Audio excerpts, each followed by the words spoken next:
Velkommen til det her. Tak. Som vi snakker om sidst, der skal vi der vil vi her i Rise, vi vil gerne vide lidt mere om det kinesiske marked, for at vide, om det måske er et potentielt marked for os at eksportere til.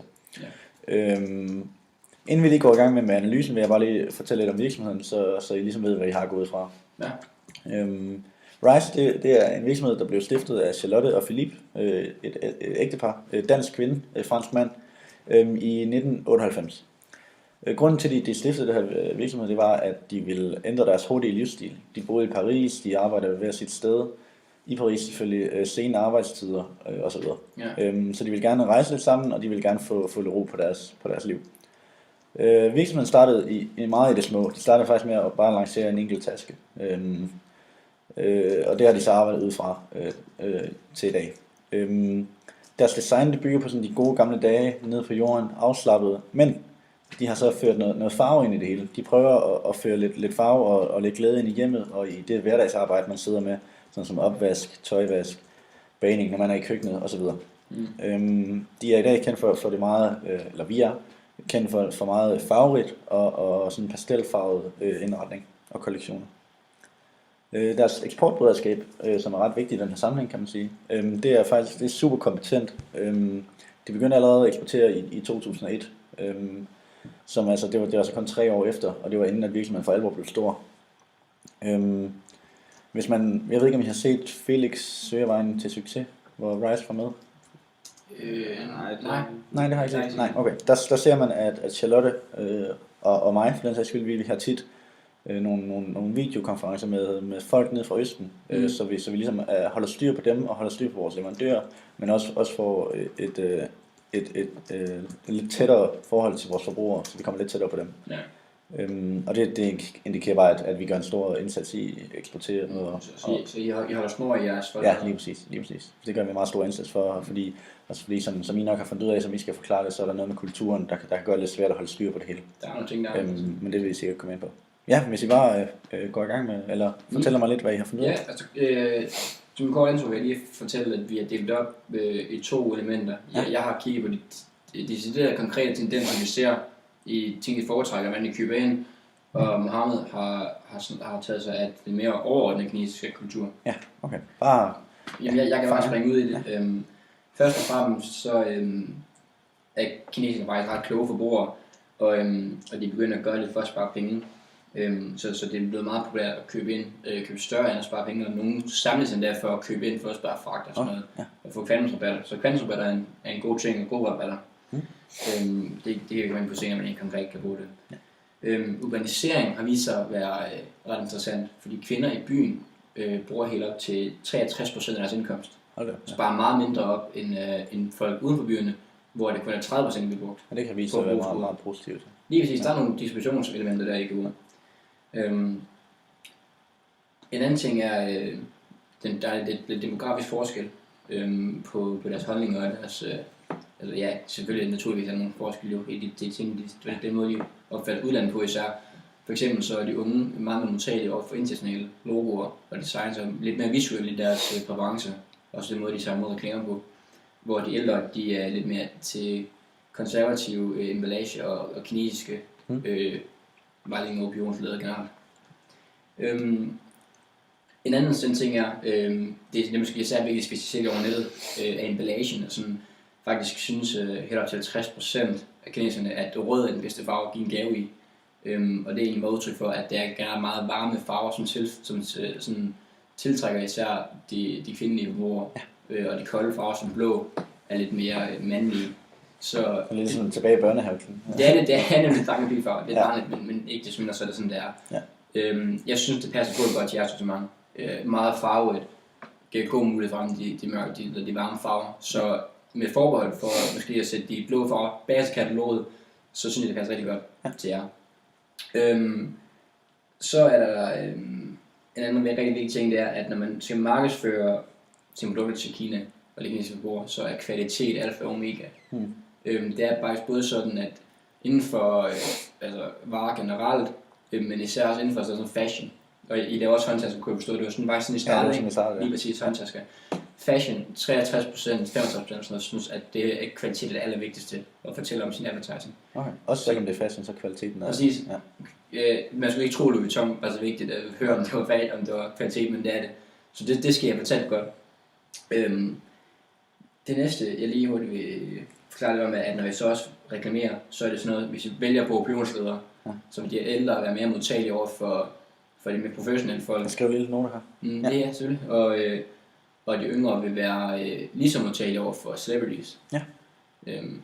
Som måske at se en skuespiller som en taske være til yngre, og se en, der ved jeg, en designer måske stå med en taske, vil være til ældre sådan, ligesom professionelle. Men det er måske ikke så relevant i forhold til dem, I vælger at gå efter på det kinesiske. Man kan sige, det kan godt være en kok måske, der står og snakker om knivene, og sådan noget, hvis det er sådan ting til køkkenet. Ja. Det må være op til jer, hvordan I vælger. Ja. Kommer an på, hvilke segmenter vi gerne vil ramme. Præcis. Lige kort til sidst, før Mohammed talker, vil jeg lige fortælle jer også om, at frihed er blevet en ting, man dyrker meget i Kina. Og de kinesiske brugere kan godt lide at købe ind efter at vise de her frihed. Og faktisk er der rigtig mange virksomheder, som er meget succesfulde, der begynder at bruge og inkorporere frihed i deres markedsføring. Lige kort et par eksempler. Oppo, en smartphone, en fabrikant i Kina, går under sloganet Enjoy Freedom. Og Adidas har et datterskab dernede, der bruger Go Your Own Way, det hedder Neo. Og sådan er simpelthen rigtig mange eksempler. Og faktisk så er der en meget udbredt holdning, der siger, at frihed er også, altså at det handler om at gøre sin egen stil unik ud for de ting, du aldrig kan købe. Så du behøver ikke gå ud og lave en masse ting selv, du kan godt danne en unik stil efter det, der er tilgængeligt. Hvilket passer godt til jeres mange pangfarver. Der er gode muligheder for at skabe en unik stil. Helt sikkert noget, jeg skal gå ind og vise igen. Men Mohammed vil fortælle meget mere om den kinesiske kultur. Jamen, jeg har været meget sådan inde at kigge på Gerd Hofstedes teori. Ja. Først og fremmest er det vigtigt at sige, at det kinesiske marked er meget attraktivt, og de er meget åbne over for skandinaviske varer. Okay. Men jo, jeg har været inde at kigge først og fremmest på power distance, altså hvor høj magtdistancen er i samfundet. Der scorer Kina meget højt, faktisk 80 ud af 100, hvor vi i Danmark ligger på en 13 stykker. Okay, så der er stor forskel. Der er meget stor forskel. Det betyder så, at I skal være lidt forpasselige med, hvem det faktisk er, I sender ned for at holde jeres forretningsmøde. Fordi det kan ødelægge et forretningsmøde, hvis det er, I sender en lavere stillet personlig virksomhed. Okay. Ja, det forstår jeg. Så B2B-siden eksport er rigtig vigtig. Ja. Og som de ikke er mere formelle, går meget op i de ting her. Ja. Derudover er de meget fokuseret på at have et forhold til hinanden, især inden for forretningsverdenen. Det kan betyde for jer, at I skal begynde at overveje, hvor langt, eller hvordan det her samarbejde skal være, fordi I skal se det som en længerevarende investering i forhold til, hvordan I kommer ind på markedet. Ja, det kræver lidt tid, før I kan komme ind på markedet. Okay. Ja. Og så har jeg været inde og kigge på lidt maskulinitet. Ja. Hvor vi i Danmark er et meget feminin samfund, er de meget maskuline i Kina. Og de er meget drevet af konkurrence og meget socialorienteret folkefærd. Ja. De går især meget op i status, som Jakob har tidligere nævnte, især sådan nogle store brands, der reklamerer med kvalitet også. Ja. De er også meget mandsdomineret samfund, især inden for forretningsverdenen. Og der er faktisk rigtig mange, som offrer deres familie og fritid for at arbejde. Yes. Det kan betyde for, at I skal begynde at overveje, hvilke produkter I faktisk gerne vil afsætte til det kinesiske marked. Om I gerne vil signalere status, eller om I gerne vil have noget mere neutralt. Okay, som, ja. Så det skal man overveje sit produkt. Vi anbefaler, at I satser måske efter nogle mere statussøgende. Ja. Okay. Ja. Generelt, når I skal gøre forretningen med, så skal I sætte dem flere midler af til det. Ja. Fordi de første 2-3, måske endda 4 midler kan gå uden at snakke business overhovedet. Ja. Fordi de gerne vil følge tryk ved det. Ja, okay. Det er rigtig vigtigt for dem. Lige præcis. Ja. Var det det, du havde? Ja. Ja. Så har jeg har fokuseret lidt på de andre ting, der kan være lidt svære. Ja, du havde noget selv undersøge. Ja, lige præcis. Jeg har taget lidt, jeg har gået lidt ud over det kulturelle og kigget på nogle andre ting, der kan være nogle barrierer for, at man kan komme ind på det kinesiske marked. Så vil jeg bare lige høre, hvad I havde at sige til det. Hvor jeg har overvejet nogle sprogforskelle med vores virksomhedsnavn, med RISE faktisk, om det kunne være en ulempe, fordi jeg ved ikke, de kan måske opfatte det som, at man gør grin med dem. Det er en stereotyp, at alle kinesere spiser ris. Så det kan godt være, at man lige skal overveje det. Helt sikkert. Jeg har følt dig gode pointe, så der er noget emballage, vi skal ind og kigge på, også med produkterne, men navn og brand. Helt sikkert. Og så har jeg også lige, man skal passe på med sin promotion eller promovering, fordi jeg har læst mig frem til, at kinesiske sprog, de har rigtig mange ord, der har dobbelt betydning, eller ord, der ligger tæt på hinanden, som betyder helt forskellige ting. Så man skal have en tolk på, det er 100% nødvendigt. Ja. Så var der nogle økonomiske forskelle, hvor man snakker om, at den kinesiske økonomi har åbnet sig og gennemgået liberalisering. Men der er altså stadig nogle helt essentielle forskelle. BNP'en per indbygger, hvis vi bare tager den som eksempel, den er cirka 4 gange så lav som i Danmark. Så de har altså ikke så mange penge at råde med, eller råde over. Og det er selvfølgelig noget, som vi skal overveje. Men generelt så er vores produkter jo ikke så dyre. Men det er så igen, når man skal overveje, om som Mohammed siger, man gerne vil søge noget status, så skal man måske sætte prisen lidt højere. Men det kommer helt an på, hvordan man vælger at vil positionere sig. Så det må vi lige snakke om, når vi skal sammensætte parametre bagefter. Så er der nogle lovmæssige forhold omkring markedsføringslov, som jeg også har fundet en lille smule om, og de er meget ligesom de danske, sådan officielt. Så jeg tror bare, man skal overveje, at sådan deres styringsform, den er kommunistisk lignende. Så der skal man skal passe på, at man ikke kommer til at gøre sig uvenner med regeringen. Nej, det er nok ikke så godt i nej, det kommer ikke forestille sig, nej. Så er der nogle mediemuligheder, hvilke medier der er mulige at ligesom gå ind på. Hvor de faktisk de sidste par år har gennemgået en liberalisering, så der er begyndt at komme nogle selvstændige mediekanaler. Okay. Hvor de førhen, der var det faktisk kun staten, der ejede mediekanalerne, så de kunne styre præcis, hvad der blev sendt ud. Det er så ikke tilfældet længere, men størstedelen af kanalerne og de største mediekanaler er stadigvæk styret af staten. Så igen, der skal man ind og man skal skabe sådan nogle gode kontakter den. Der er stadig noget på vej over det. Ja, en lille smule, men ikke ikke så voldsomt, nej, heldigvis. Men man skal i hvert fald sørge for ikke at gøre sig uvenner med regeringen. Ja, så det var lidt analysen. Jeg ved ikke, om vi kan drage nogle konklusioner. Det er super godt. Jeg tror godt, vi kan begynde at arbejde på deciderede parametre. Mig og ham har hjemmefra udarbejdet et forslag.